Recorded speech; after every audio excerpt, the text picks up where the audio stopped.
ओम शांति।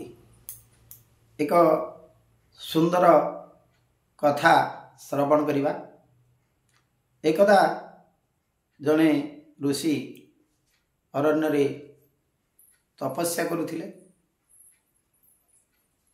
एक दिनकर सकाळ से कौन करिसेंती, जेतेले स्नान करिया को जाउछंती से समय देखिले एक कोमलवती बालक कांदी कांदी से रास्तार आसुची। से कहले, बापा तुम्हें किए ना? मोर पिता एवं माता मते छाड़ी आरपुरी की चलीगले, ताकर देहांत हो जाइछि। तेणु मु कौन करी किसी जानी न पारी, तो ये जंगल रास्तार जाऊँगी किसी संग्रह करी क्षुधा निवारण करी।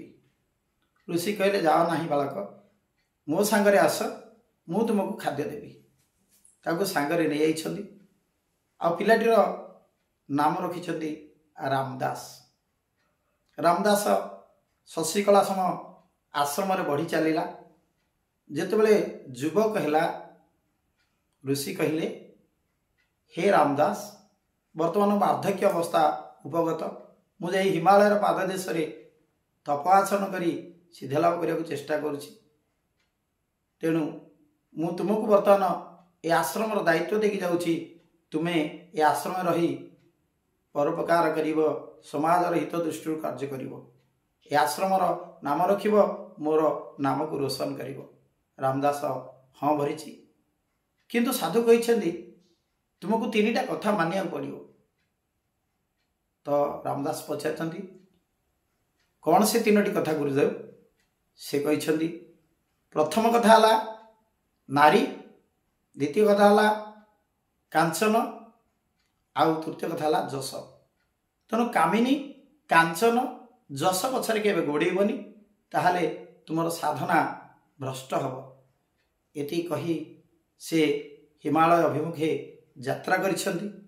रामदास से दिन ठारू आश्रम चलैयार लागिसेंती।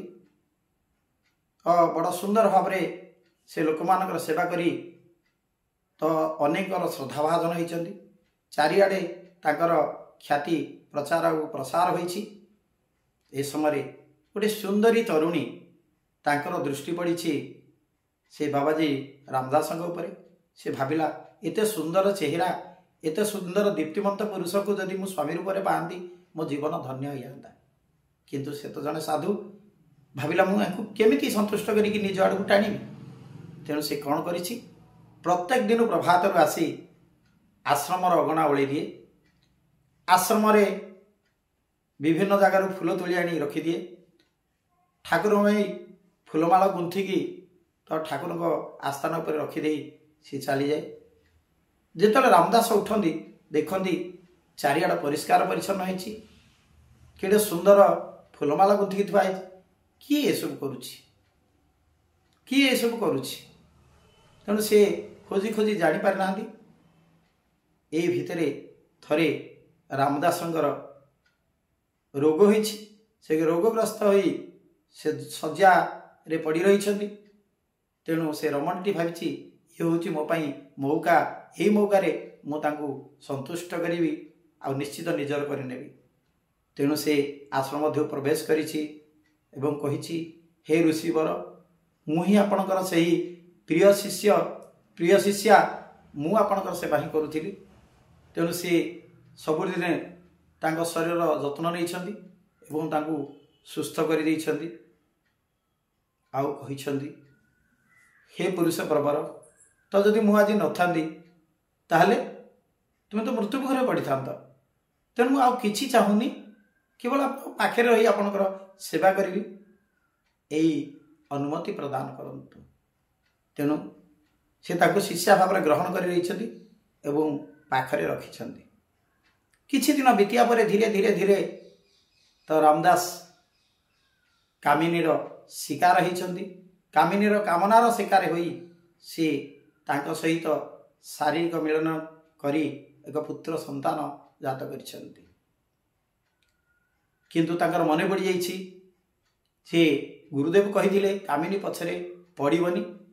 तेणु से कहिछंती, जहाँ तो हो गलानी, बर्तमान तो मु परिवार अर्जन कलिनी, तेणु मते तो पैसा दरकार, नहले एमानकु पोषिबी केमती।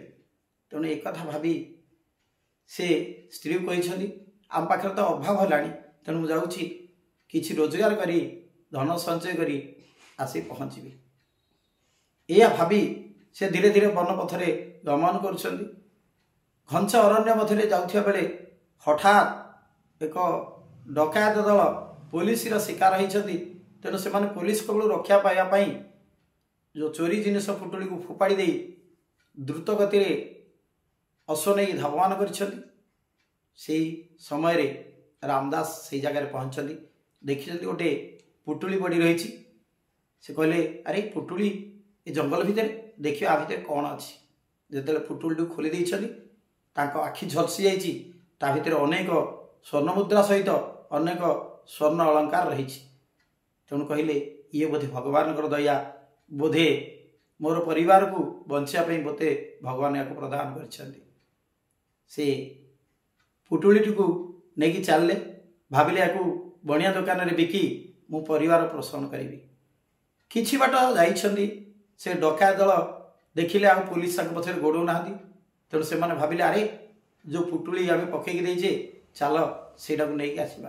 तेणु से प्रत्यावर्तन कर से जगह पहुँचती देखी जगार पुटुली ना से कहले ताले किए नेला ए भितर किए निश्चय नहीं। तेणु चल समस्ते चारिआड को बुली ताकू अनुसंधान करवा। समस्ते चारिआड खेदी जाइछंदी जंगल रे जन डकायत देखी जड़े लोक पुटुली धरी आगु आगु चलती से धरछंदी कहते ए पुटुली दे एवं समस्ते एकत्रित होगी ताकू विधा गोईठा गुंडी प्रहार कर जंत्रणा छटपट हो मन पकई जे प्रकृति गुरुदेव कही जे कांचन पछरे गोड़ेबुनु आज मुई कांचन जो एत जोर माड़ खाइली। तेणु ना आउ घर को फेरबी सी जमी बचतु जहाँ करूँ मु पुनर्बार तपस्या करने को जाऊँगी अन्यत्र गमन करी। से तपस्या करने किछि बाट जाउछंती एई समय जने बुढ़ी माँ तांकर एक छोट छुआ को लेकिन से बाट देखिए आसुचंदी तो कांदी कांदी आसुचंदी। तेणु तांक मन दया आसिला कहले अरे बुढ़ी बाटा ये छोट छुआटा को धरी कांदी कांदी कड़े जाउछंदी। से कहला अरे माँ कुआड़े छोट छुआ नहीं जाउछंदी ना बापा कौन कहबी मु हूँ आर जेजेमा आर बापा माँ यधाम त्याग करिसेंती ये अनाथ हो जाइछि बर्तमान या एते जोर जर मोटे 15 दिन है छाड़ुनी कौन कहबी तो कांदी कांदी तो जाऊँगी जदि कौटी किसी चिकित्सार सुविधा हुए ताको चिकित्सा करी तो गोटे मात्र नाती मोर मो वंश बुड़ीज आपण तो सन्यासी जदि किसी जानी ताले आर उपाय जदि करती ताले मोर कूल रक्षा हो जाता। सन्यासी मन दयारे भरीगला से भाविले जदि ये पिलाटी को रक्षा करदेवी ताले बुढ़ी माँ खुशी हो गोटे परिवार बसीज गोटे कूल उद्धार पाई। तेणु से गोटे मुंडरू मुंडर गोटे बाल उपड़े आनी एवं बुढ़ी माँ को देखते कहले रे माँ ए बालटी गोटे पानी ग्लास रे बुड़े देव से पानी को ताकू पियाई देव ताले भल हो। तो बुढ़ी माँ से बालटी को नहीं एवं गोटे पानी ग्लास रे बुड़े देइछंदी से पानी को जो पिलाटी को पियाई देइछंदी किछि समय तार ज्वर छाड़ी जाइछि बहुत खुशी होइछंदी। ए कथा को सी आ गुप्त रखी पारि नांदी से कौन करछंदी ग्रामवासी को कहते जे एमती जने साधु तो जाऊले एमती मो नाती को तो जीवनदास देदेले मो नातीर ज्वर भल हो गला जीवनदान कले महापुरुष जनक समस्त कहला रे तो एत बड़ महापुरुष चलतु तांको नहीं आम गाँव में रखा। तेणु समस्ते जाइछंदी हे महाशय आपण आ कहीं कुआडे जीवे आसतु आम गाँव में तो अवस्थित रही आम गाँव में रही ए अंचल टे सेवा करूँ आमको किसी ज्ञान प्रदान करूँ भगवान उपर किसी आमको शुणातु। तो रामदास से ग्राम में अवस्थान करने लगिले जिते जार किसी असुविधा हुए सी सेमती गोटे बालटे दे दियंती से बालटा को लेकिन से पानी भीतर बुड़ेकी पी दिए पानी से तार सब समस्यार समाधान हो जाए।